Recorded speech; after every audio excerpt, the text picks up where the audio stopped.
Thanks for staying us. It's time to go to the press and see what we can lift off the press. And we're being joined this morning by Mr. Biodun Sowunmi, a public affairs analyst. Good morning and welcome to the program, sir. Good morning, viewers.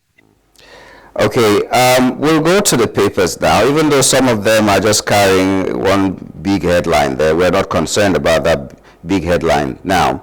That we're going to the Nation newspaper, where it leads with Tinubu vows to rebuild, restore flood-hit Mokwa.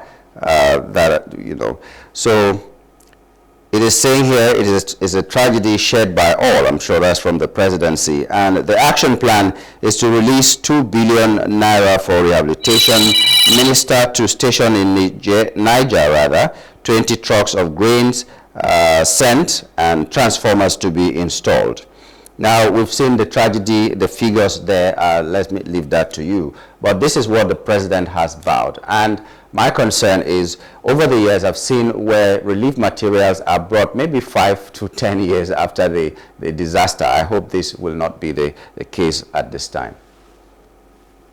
Well, it's quite clear that the president has made a pledge to rebuild Mokwa, and I have no doubt they will try to do so. Don't forget, we are gradually going into the election season, so I'm sure politicians will be more responsive than if it had been earlier, about a year ago.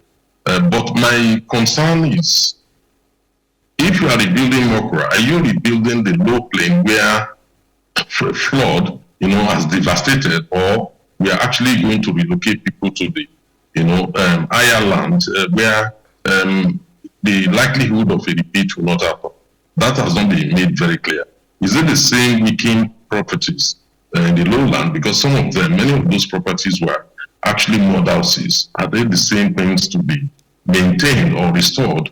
Or are we building a new area? We don't know. Because one of the reasons why people refuse to move when they were warned that there's a high risk of flood is simply due to the torrential rainfall. It's due to the fact that there are no provisions for appropriate accommodation on the highland. So it remains to be seen when we see the full effect of government policy. But in relation to food aid, we've already had that food aid has been coming in, but there are concerns about the adequacy of it. There's a case where they said a loaf of bread was given to 17 people.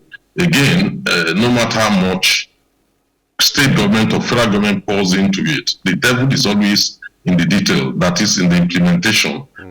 Are people cornering some of these things? Is corruption, eating part of the food aid, or is it that it is inadequate? So I'm sure those responsible in NEMA would begin to look at how to address the problem. Otherwise, we'll end up in the same situation: inadequate planning and inadequate distribution of food aid. Yeah, well, you've just said release of 2 billion naira for rehabilitation. I don't know how they're going to monitor this. I don't know how they're going to get the data and the distribution plan, whether they have it or not. But like you said, it's close to election and they are going to do something about it. I also hope that they are not going to wait till maybe next year, so that it will be closer to election and it will be fresher in the minds of the people so that they get the votes.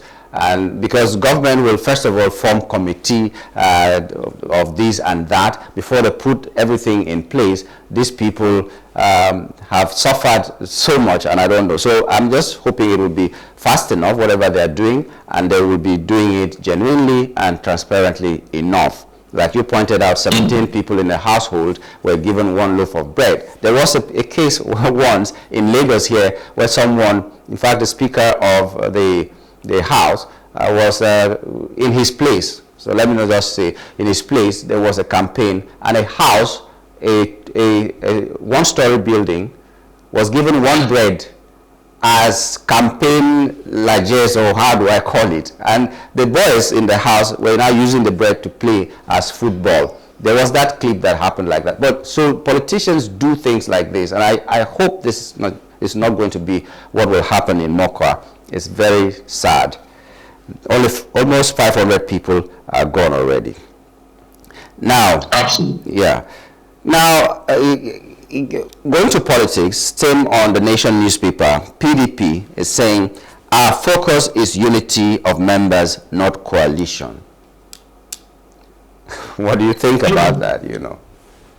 Yeah, the position of PDP is in line with the decisions of the governors of PDP. You remember that they came out with a position to say that, that was, I think, after Fubara had been suspended.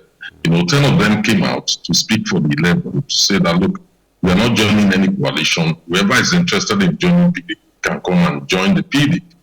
Now, what the party is stating clearly now is reaffirming the same position, which is more or less telling Atiku, on your own, if you are trying to form a coalition, we are not interested in that. We are interested in building the PDP. So eventually, if that position sticks, we may end up seeing Atiku having to work with other people like Obi in another coalition. And that is if they're able to form that, because already there's a ban on new political parties. So the only thing we have now is that they probably will go into another party, ADC, with a view to build their coalition. But it remains to be seen whether the Labour Party will decide to dissolve themselves into ADC or form coalition with ADC, because they have their own fair share of crises. And same thing with NMP. Otherwise, we may end up with smaller parties, and then a rump of supporters from following the Obi and Atiku moving into that coalition. Should that happen without any major party, opposition party involvement, I doubt whether they will really make major impacts, as being thought by some people. Two things there. For the PDP, is that not a political suicide to give a blanket statement that they are not interested in coalition? And for the banning of new political parties, is that not extreme on the part of the government? Yeah, the PDP, no doubt, is the biggest opposition party in Nigeria. And there's a little bit of arrogance on the part of PDP over the years. Because when you look at what happened in 2015, I think it was a good opportunity for PDP at that time, to rebrand, but they failed to rebrand, and therefore they kept insisting on keeping the PDP as it is. And up till even the last election, when we saw a major division within the PDP, I mean, almost turning into an ideological issue, and then you have ethnicity mixed up with it, and along the line, the presidential candidate, the former vice president, Atiku got stuck, into a situation where PDP members in the southern region, of Nigeria felt alienated, from party leadership and candidacy. So therefore, it's a major problem. I mean, it goes down to the root of the crisis facing the PDP today, because I have the intent to resolve that. I don't know, with Atiku still held bent on contesting. And I think the decision on coalition, not forming coalition, is part of the step being taken to checkmate Atiku. But correctly also, that may also mean you have a weakened PDP than the one that fought the 2023 election.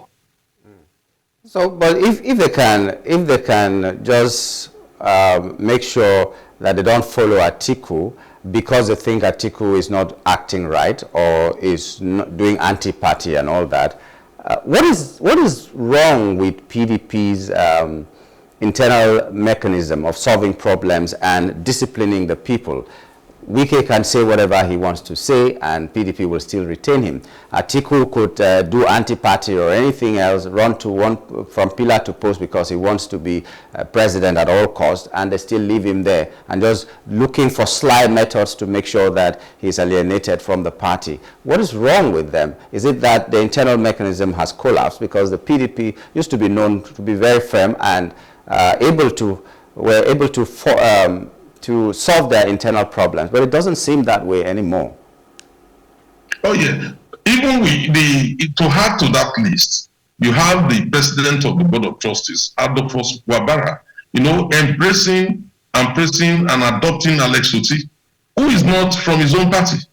the Labour Party candidate. So when you see that situation, that the top echelons of a party are embracing supporters in other parties, Atiku visiting Buhari asking for endorsement, when Buhari is still in APC and a former president who won election under APC. So if we talk of indiscipline, it's virtually every area within the PDP, and none of the leaders can claim they are not part of it because they are either aligned to one of the stakeholders or not.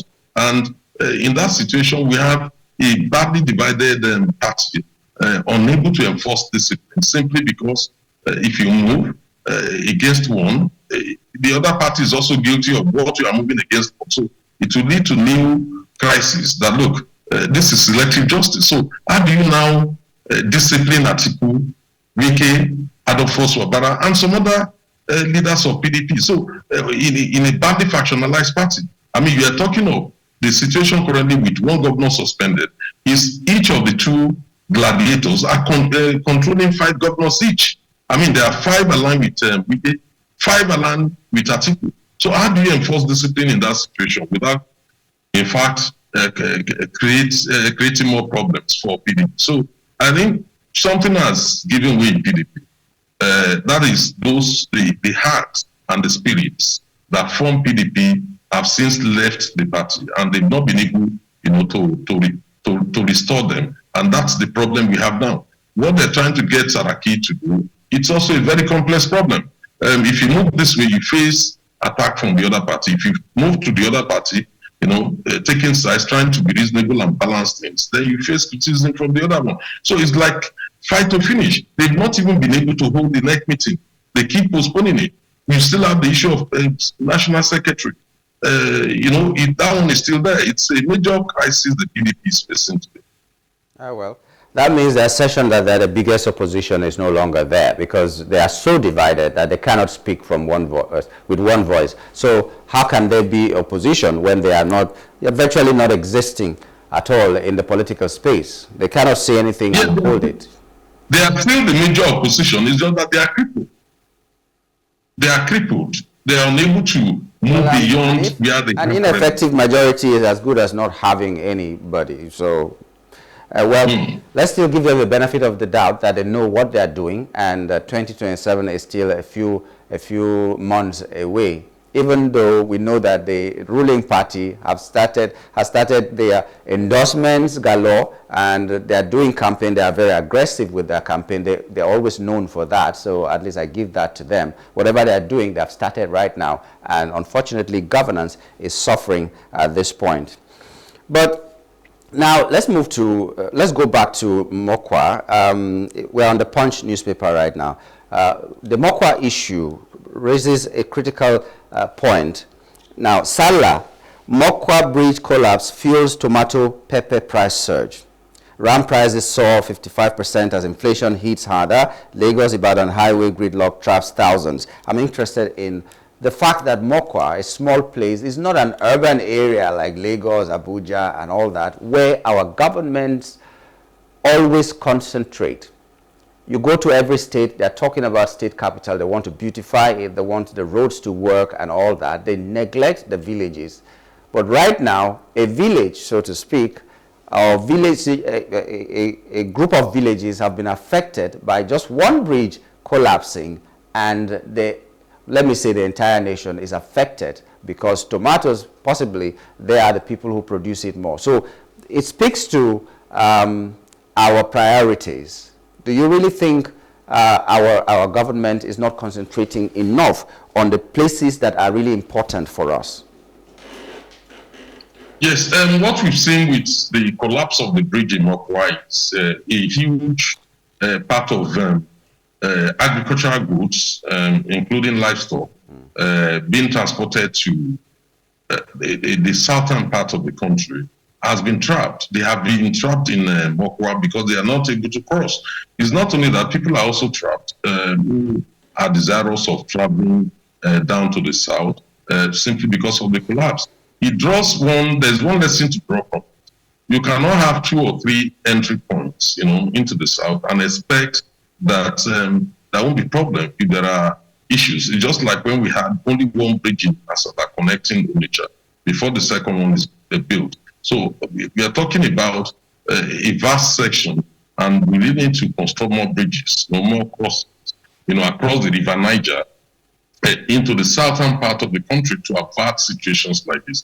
Yes, I agree. I don't think this is really the problem of neglecting the rural areas. I think it's the problem of not, constructing enough bridges across to allow easy movement across the country, particularly in the case of north to south. And we were short-sighted. We were not thinking about, supposing there is war and those crossing points are knocked off today, what happens? It means the north will be separated from the south. And that is not what we want. We need more crossing points and more bridges, and in order to facilitate movement of goods and people in different parts of the country. So government needs to do a little bit of the Sokoto Agbara Road being reconstructed. It's good. It's another good access between the north to the south. But that remains until it is completed, because it was started during Obasanjo's regime and then later abandoned. So one can only hope that the Tinubu administration will complete this, which will give people better alternative, even to the crossing point at Mokoro. Well, we still are grappling with the fact that there's a possibility that the coastal road from Lagos to Calabar, which has a very beautiful part in the Lagos section, may not even be completed till 2030 something, or even beyond that. Because I went to Calabar a few weeks ago and I saw the work done, and it was not even up to 100 meters that was graded, and the work didn't even seem like it was something serious. That was especially because I compared that to what is very close to my office, the beginning of the coastal road. It's one of the most beautiful sights I have seen in Lagos in recent times. So we do hope that that road will be completed, and there's going to be that political will to complete these roads, coastal roads, Sokoto to Agbara, and the Lagos to Calabar, and so many other roads anyway. Okay, another issue that we would like to just look at still on the, okay, we're moving now to the Guardian newspaper. Gates deplores Nigeria's health budget as too poor. Bill Gates visited Nigeria. He was conferred with a title by the president and all that, but this was his comment that our budget for health is too low. He's correct. I mean, no doubt about that. Even though I do not completely agree, with all the criteria, the parameters, considered by Bill Gates, because his assumption clearly belies the important contribution being made by traditional medicine practitioners. I mean, you're talking of it's not only in different parts of the country, even in Lagos. I mean, they are playing major role. Some of them have been licensed, and these factors have not been, they've been trained, and these factors have not been taken into consideration. Bill Gates is concentrating on two issues in his own determination, and that's the areas where his foundation is interested. One is the issue of people giving birth at home, and is precisely referring to the north. The same problem that happens in the north happens in the south. He's talking about inadequate health facilities, and where you have them, they do not have a cesarean section, to deliver baby. And then he's talking about also about the blood needed to check whether the likelihood of a bloody birth that would lead to the death of the child or the mother, and that is developing a tool for that purpose in order to cut it down. Yes, it is good that we need to cut down, infant mortality, rate. We need to cut down maternal mortality rate as a result of childbirth in Nigeria. But the fact of the matter is the important role being played, by traditional institutions have not been recognized, and the fact that the research done did not take that into consideration. You'll be surprised that more than 30% of that in Nigeria have been delivered, through the traditional maternity homes. What is asking for is an increase in funding, but this is not going to come. Although we recognize the fact that the US and European countries have reduced their aid. In the case of US, a total cancellation of aid being given in the health sector. And in the case of Germany and UK, they reduced it as much as 40%. So the point he's making is that no matter how much he spends, it is not going to be adequate to cover the issues. What we are not acknowledging on our own part is that we are not even spending 12% of our national budget on health, and we have not placed enough priority on it.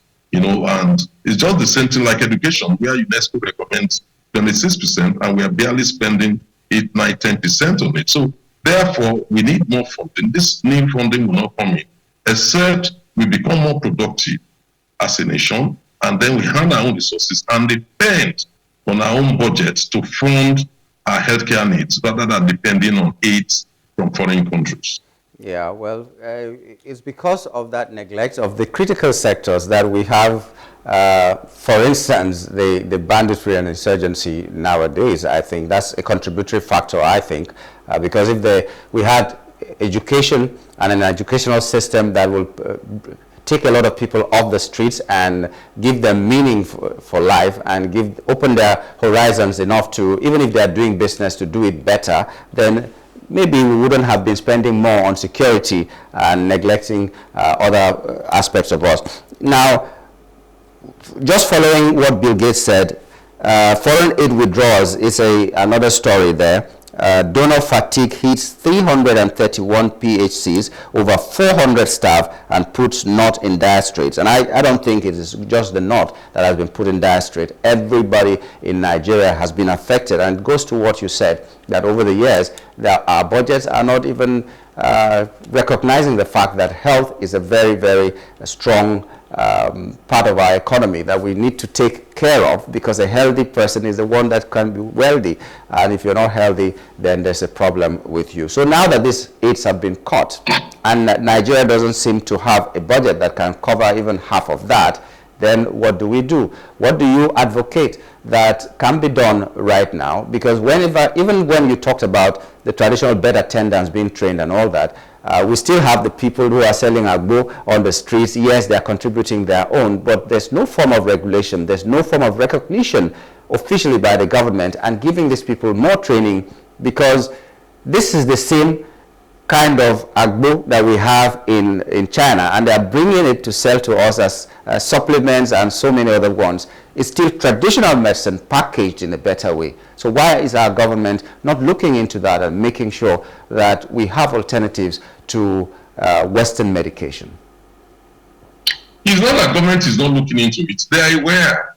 That is why after the Lagos State had Lagos State Traditional Medicine Board regulating, traditional medicine and retraining those traditional medicine staff. They also went as far as acquiring some land. I can't remember whether it's 50 hectares of land, planting herbs in Ideno, around Ibefun area, around Itokin area.